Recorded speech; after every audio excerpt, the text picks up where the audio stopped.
હૈદરાબાદ ખાતે નોંધાયેલ સાયબર ફ્રોડના એક ગુનામાં હૈદરાબાદની પોલીસે ભાવનગર ખાતે આવી ભાવનગરના બે શખ્સોને ઉઠાવી ગઈ હતી. હૈદરાબાદ સાયબર ક્રાઇમ પોલીસ મથકમાં નોંધાયેલ રૂપિયા 1.97 કરોડના ડિજિટલ એરેસ્ટ મામલે હૈદરાબાદ પોલીસે ભાવનગર ખાતે આવી પહોંચી ગુનામાં સંડોવાયેલ અનાસ રહીમભાઈ બેલીમ અને શોએબ સૈયદ નામના બે શખ્સોને ઝડપી લીધા હતા.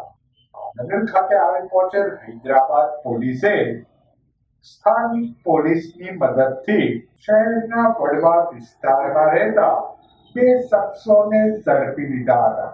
ઝડપાયેલા બંને શખ્સોને સાથે લઈ હૈદરાબાદ પોલીસ भावनगर खाते थी रवाना થઈ હતી. बाद में देते मैडम बहुत स्टेशन के बाद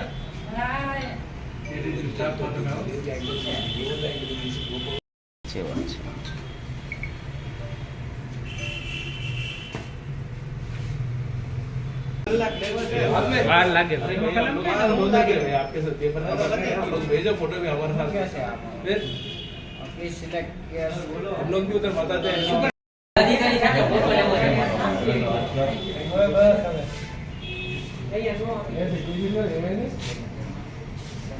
ऑफिसर भी है ना, ऑफिसर के